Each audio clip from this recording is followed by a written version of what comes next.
Hello everyone, welcome to today's Hindu newspaper analysis. आज 16 जुलाई है, तो आज के जो इम्पोर्टेंट आर्टिकल्स हैं हिंदू न्यूज़पेपर में हम वो जल्दी से डिस्कस कर लेते हैं. So the first news is about Kudankulam nuclear power plant. यहाँ पे हाईली सेंसिटिव जो इंफॉर्मेशन है वो लीक हुई है, इसके बारे में यहाँ पे बात किया गया है.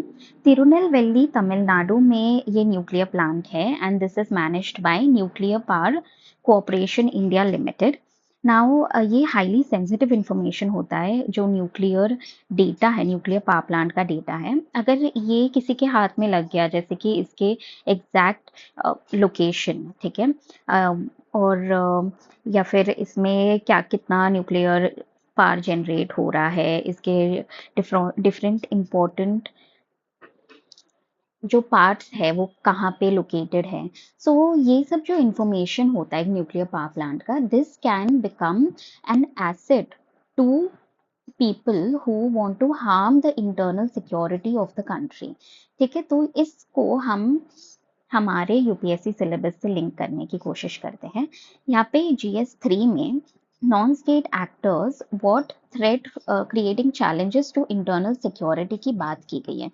तो यहाँ पे हम इसको एज एन एग्जाम्पल यूज कर सकते हैं दैट दिस डिजिटल डेटा, जो डेटा है इसका जो लीक है, what impact it can have on the internal security of India. Then this can also be used in science and tech. Science and tech में भी हम इसका यूज कर सकते हैं. देन इन साइबर सिक्योरिटी में वैसे भी क्वेश्चंस आते हैं about these ransomware, data leak etcetera, तो वहाँ पे this will serve as a very good example. Okay, now next we'll directly move on to the editorials. अब एक एडिटोरियल है echoes of Karbala, Iran beyond the shadows of war. अब इसमें जो author है उन्होंने ईरान का एक डिफरेंट पर्सपेक्टिव दिया है कि जैसे हम जब भी ईरान के बारे में सुनते हैं तो हमें क्या लगता है दैट यहाँ पे मे बी वुमेन के राइट्स को वायलेट किया जाता होगा, वुमेन को सबमिसिव रखते हैं, उनको एजुकेशन में भी उनको एजुकेशनल राइट्स नहीं है, वर्किंग राइट्स नहीं है. तो एक बहुत अथॉरिटेरियन कंट्री जैसा एक इमेज आता है, राइट, बाहर हमें ऐसा दिखाया गया है. But this writer she very beautifully explains that when she stepped into Iran उन्हें कैसा फील हुआ. She writes that the officials were very polite, orderly, reassuring.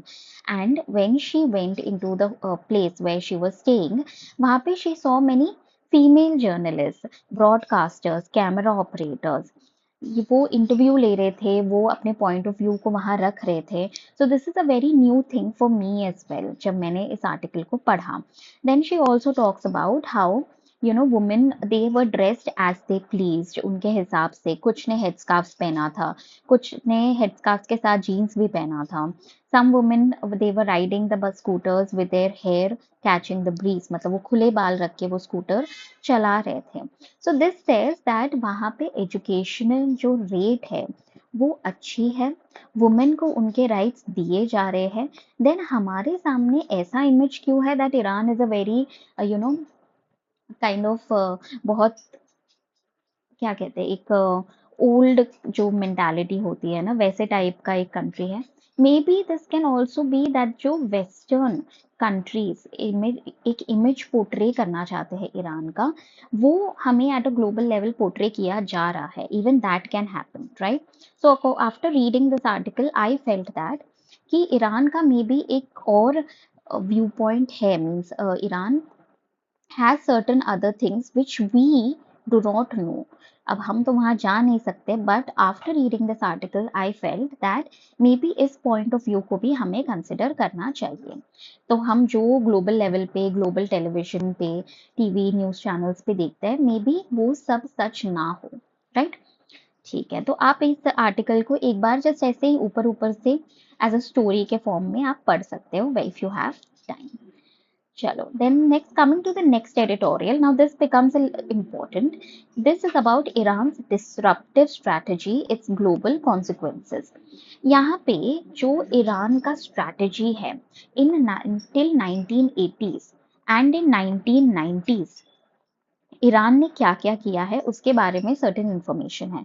मैं पहले आपको पूरा आर्टिकल एक्सप्लेन करूंगी, फिर हम अपने सिलेबस में इसे कहाँ कहाँ यूज कर सकते हैं हम उसके बाद देखेंगे, ठीक है। So coming over here it says that Iran it has always continued to oppose the western imperialism, ये तो हम देख रहे हैं उसका वॉर जो हो रहा है अभी यूएस के साथ। It has supported the Palestinian cause and because it supports the Palestinian cause इसका बहुत अगेंस्ट काफी कंट्रीज इसके अगेंस्ट चली जाती है, like many developed and developing Islamic Nations.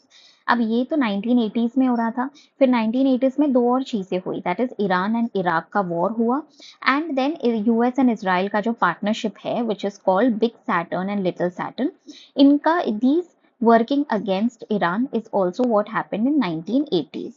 So Iran के जो स्ट्रैटेजीज हम देखेंगे ना, it will be to counter all of these four things: Western imperialism, fight for the Palestinian cause, then and because it is fighting for the Palestinian cause, उसका जो एक kind of एक rift create हो रहा है with other Islamic Nations, Iran Iraq के साथ भी उसके इश्यूज है एंड यूएस एंड इसराइल के साथ भी, ठीक है। अब 1990s में हम देखते हैं that Iran was supporting and developing certain proxies. अब ये प्रॉक्सीज क्या है, यहाँ पे यूपीएससी सिलेबस में देखो आप, यहाँ पे नॉन स्टेट एक्टर्स की जो बात करते हैं, राइट। अभी नॉन स्टेट एक्टर मतलब एक्टर नहीं होता है, ये बेसिकली जो गवर्नमेंट के अंडर में नहीं आते हैं, राइट। नॉन गवर्नमेंटल जो ऐसे काइंड ऑफ टेररिस्ट ग्रुप्स वगैरह होते हैं, इनको नॉन स्टेट एक्टर्स कहते हैं। तो ये प्रॉक्सीज जो होती है वो वही होता है, टेररिस्ट ऑर्गेनाइजेशन हो सकते हैं या फिर एक ग्रुप्स है which are not supported by the state, but Iran was basically developing these, जैसे कि हिजबुल्ला, हमास, हौतीस, इनके बारे में आपने न्यूज में काफी बार सुना होगा। सो 1990s में Iran was supporting these proxies and इनकी वजह से काफी टेररिज्म उस एरिया में स्प्रेड हुआ, ठीक है। एंड बिकॉज ईरान इनको सपोर्ट कर रहा था तो बाकी कंट्रीज डेफिनेटली ईरान के अगेंस्ट में चले जाएंगे, ठीक है। So this is the situation जो ईरान का एक्सप्लेन करने की कोशिश की गई है, ठीक है।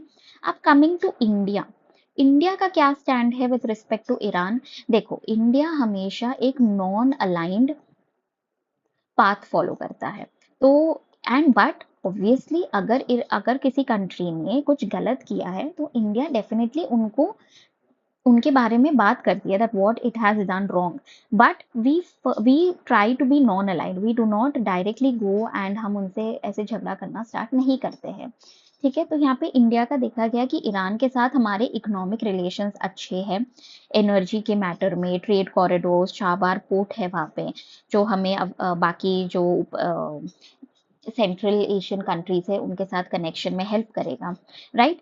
But India has also talked, it has condemned Iran's military attacks and aggressive actions against the Gulf Cooperation Council nations and Jordan. तो इनके अगेंस्ट में भी इंडिया ने बात की है, कैसे? It has co-sponsored the UN Security Council Resolution 2817 in 2026. ठीक है, तो हम ऑफ कोर्स अपने इकोनॉमिक एडवांटेजेस है उनके बारे में तो हम कंसर्न रहते हैं and we try to maintain our economic relations with Iran, but अगर किसी कंट्री ने कुछ गलत किया तो हम उनको कंडेम भी करते हैं, तो हम एक मिडिल पाथ फॉलो करने की हमेशा कोशिश करते हैं, ठीक है। अब यहाँ पे क्या कहा गया है that Iran it is issuing certain special rates for the friendly countries, जिनके साथ उसके फ्रेंडली रिलेशंस है उनको स्ट्रेट ऑफ हार्मोज में बेटर कॉरिडोर प्रोवाइड किया जा रहा है, ठीक है। बट जो नॉन फ्रेंडली कंट्रीज है उन पे जैसे टैक्स लगा दिया, उन पे अटैक्स हो रहे हैं, तो ईरान इस काइंड ऑफ एक डिसरप्टिव जो स्ट्रैटेजी की हम बात कर रहे हैं इन द टॉपिक, उसकी यहाँ पे we can see that it is using a disruptive strategy. तो यहाँ पे author he finally concludes in his own perspective, इस पर्सपेक्टिव से आपको अग्री करने की कोई जरूरत नहीं है, but you can just see what exactly he is saying. He says that Iran should step back, it should not overplay its advantages global geopolitical hand which it holds now, because Iran यहाँ पे एक important choke point पे है Strait of Hormuz पे, so it should not use it to बाकी countries के साथ rivalry करने के लिए उसको यूज नहीं करना चाहिए, या फिर एक ग्लोबल पोजीशन ग्लोबली उसका पोजीशन स्ट्रॉन्गर करने के लिए वो यूज कर रहा है इस पॉइंट को, तो ऐसा नहीं करना चाहिए। It should basically focus on what the positive impacts of the war were, that उसके एसेट्स जो है वो फ्रीज हो गए, उनके सैंक्शंस को थोड़ा ईज कर दिया गया है, and because it is a upper middle income economy, even though it is not connected to the west, because west ने उस पर काफी सैंक्शंस लगा दिए थे, इवन देन उसका इकोनॉमी काफी अच्छे से ग्रो कर रहा है, तो ईरान को उसके इकोनॉमी के पे ग्रो कर उस पर फोकस करना चाहिए, is what the writer said. ठीक है, तो यहाँ पे हम क्या क्या यूज कर सकते हैं इस आर्टिकल से फॉर आर मेंस, हम उस पर एक बार देखते हैं। सी द फर्स्ट थिंग, हमें पता चल गया कि ईरान वेस्टर्न इंपीरियलिज्म के अगेंस्ट है, पैलेस्टीनियन कॉज को सपोर्ट कर रहा है, जिसके वजह से बाकी इस्लामिक कंट्रीज उसके अगेंस्ट है, फिर US and Israel, big Saturn and little Saturn, this becomes a good thing, because अभी वॉर काफी चल रहा है, तो वॉर के मैटर में कुछ ना कुछ यहाँ पे GS2 में हमें इंटरनेशनल रिलेशंस में हमें कोई क्वेश्चन आ सकता है, तो वहां पे आप इस चीज को यूज कर सकते हो, that will give you an edge. Then proxies की जो बात की गई थी, प्रॉक्सीज को हम GS3 में यूज कर सकते हैं, that Iran has supported them in the 1990s, and proxies they are a very big challenge to the internal security of many countries। ठीक है, इसके बारे में भी आप याद रख सकते हो। देन टेररिज्म से भी आप लिंक कर सकते हो GS3 में। इंडिया की economic relations, how it uses a middle path in foreign policy which comes under GS2, आप वहां पे भी यूज कर सकते हो। एंड मोस्ट इंपॉर्टेंट जो मुझे लगा, जो एक चीज है आप इस आर्टिकल से ले सकते हो, वो ये है that India it condemns if certain human right violations हो रहे हैं, अगर किसी कंट्री ने कुछ गलत किया है, then India does not step back, it condemns that country, it will pass, it will try to, जैसे यहाँ पे को स्पॉन्सर किया गया था एक रेजोल्यूशन, सो रेजोल्यूशन वो पास करता है, तो इसे आप याद रख सकते हो अगर आपको अपना आर्ग्यूमेंट सपोर्ट करना है, that how India uses its foreign policy and how it tries to be, how it is trying to become a global leader, तो वहां पे भी आप इस पॉइंट को यूज कर सकते हो, that we condemn what is wrong, तो UN security council resolution which was passed against Iran. ठीक है, इस बात को आप, इस चीज को आप यहाँ पे यूज कर सकते हो, कहाँ पे, सी GS2 में effects of policies and politics of developed and developing countries, या फिर यहाँ पे global groupings and agreements involving India, so इस चीज में इस टाइप के क्वेश्चंस आते हैं, तो यहाँ पे हम यूज कर सकते हैं। ठीक है, okay, moving on to the next article, यहाँ पे बताया गया है about digitisation and efficiency in the criminal justice system. Centre ने अनाउंस किया है दैट जुलाई 1 2027 तक फुल डिजिटल रोल आउट होगा of the criminal justice system, जो सारे प्रोसीजर्स है, ट्रायल्स है, ये सब डिजिटली रिकॉर्ड होंगे through an interoperable criminal justice system, is what is being said. अब देखो, अगर पूरा डिजिटाइज हुआ तो क्या हो जाएगा, एफिशिएंसी इंक्रीज हो जाएगी, राइट। अब आप इसको इससे कंपेयर करो, जैसे आपके अमेजोन है, आपने कुछ ऑर्डर किया, पहले जब आप ऑर्डर करते थे आपको एग्जैक्टली ट्रैक करने की फैसिलिटी नहीं होती थी कि ऑर्डर कहाँ तक आया, कब डिलीवर होगा, हमें सब कुछ अभी पता चल जाता है अमेजोन पे, राइट। सो ट्रांसपेरेंसी इंक्रीज हो जाती है, करेक्ट, एफिशिएंसी इंक्रीज हो जाती है, जस्टिस डिलीवरी स्पीड हो जाएगी, तो ये सब और पूरा डेटा एट वन पॉइंट मिलेगा। जैसे अभी अगर आप कोई केस में इन्वॉल्व हो, तो क्या होता है, there are many documents which are involve over there, and you'll go and you'll take print outs and you'll submit it in the court, you'll submit its copy in another place, तो ये सब होता है। But if it is completely digital, then it becomes very easy to track the information, to get the information about any case, right? So this is a very good initiative. But आपने देखा इसी same newspaper में हमने first article क्या discuss किया था, कुदनकुलम nuclear power plant जो leak हुआ है digital data.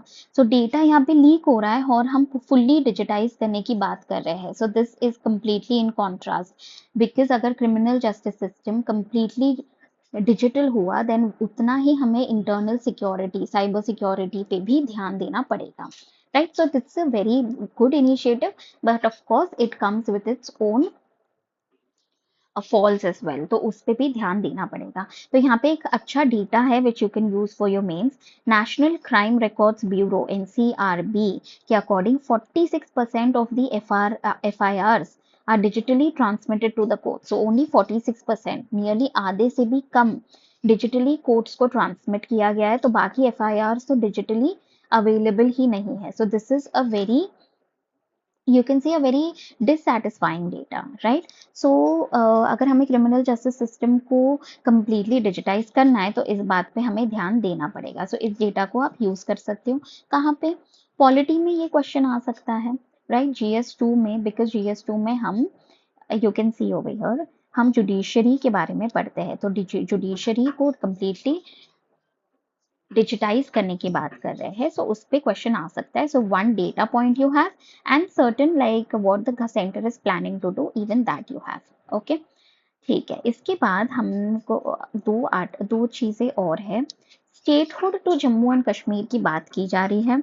Now this is अ ये जो जम्मू एंड कश्मीर के लोग हैं, they have been asking for statehood from a long time. Now see 2019 में आर्टिकल 370 को निकाल दिया गया था एंड उसके बाद जम्मू एंड कश्मीर को 2 यूनियन टेरिटरीज में डिवाइड कर दिया. तो फिलहाल Jammu and Kashmir and the Ladakh region, ये दो क्या है? They are union territories. अब यूनियन टेरिटरी में क्या होता है? पूरा अथॉरिटी सेंटर के अंडर में आ जाता है. So centre is the leader over here, right? But यहाँ पे एक इलेक्टेड गवर्नमेंट है. अब इलेक्टेड गवर्नमेंट, यहाँ पे लोगों ने इनको इलेक्ट किया है और तुम इलेक्टेड गवर्नमेंट को पार नहीं दे रहे हो. जो लेफ्टिनेंट गवर्नर होगा यहाँ पे, he will be the sole, जो डिसाइडिंग फैक्टर ओवर हियर, वो डिसाइड करेंगे इंपॉर्टेंट इश्यूज जैसे ब्यूरोक्रेसी हो गया, पुलिस हो गया, तो इन सब पे उनका कंट्रोल होगा. बट जो इलेक्टेड गवर्नमेंट है, तुम उनको काम नहीं करने दे रहे हो, तो इसलिए लोग यहाँ पे स्टेटहुड की बात कर रहे हैं of Jammu and Kashmir. So why this is important? Because it has an elected government and elected government को हम पार नहीं दे रहे हैं, democratic rights of the people को हम रिस्पेक्ट नहीं कर रहे हैं, एंड ये एक लॉन्ग स्टैंडिंग डिमांड है. अगर ये डिमांड को हम फुलफिल नहीं करेंगे तो यहाँ पे वायलेंस होने के चांसेस भी आ जाएंगे, right? And many political leaders have also they have promised to give statehood to Jammu and Kashmir before the elections, but this has not been done yet, is the issue over here.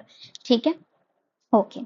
The next last article we see is about VBG Ramji scheme. अब VBG Ramji scheme, इसका full form एक बार देख लो. विकसित Bharat guarantee for रोजगार and आजीविका mission ग्रामीण.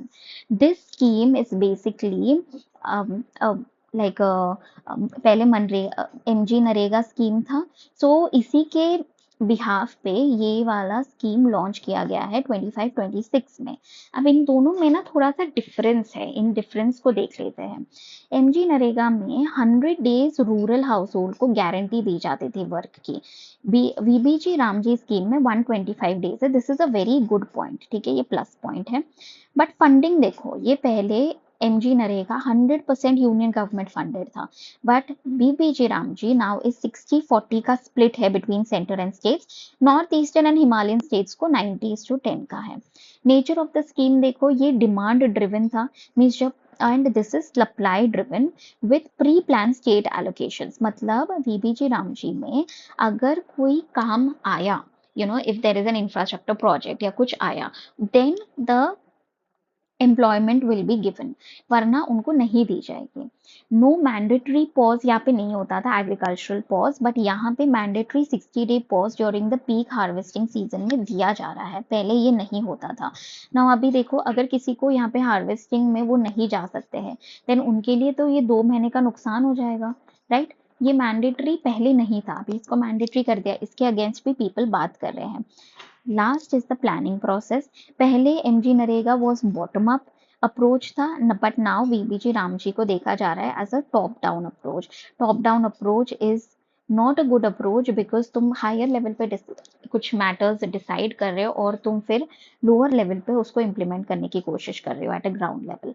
But ये ground level पे पहले काम करता है और फिर टॉप लेवल पे चीजें जाती है. So this is a better approach than this. तो यहाँ पे आपको इन दोनों के बारे में थोड़ा सा डिफरेंस पता चल गया है. VBG रामजी स्कीम आए दिन न्यूज में आ रहा है आजकल, तो इसके बारे में थोड़ा हमें आइडिया होना बहुत जरूरी है. ठीक है, so this was the entire discussion of today's newspaper. If you like the discussion, please let me know in the comments. Like, share and subscribe the video if you like it, and tell me in the comments about the feedback on this video and what I can improve further. Thank you so much. Keep reading, keep learning. Thank you.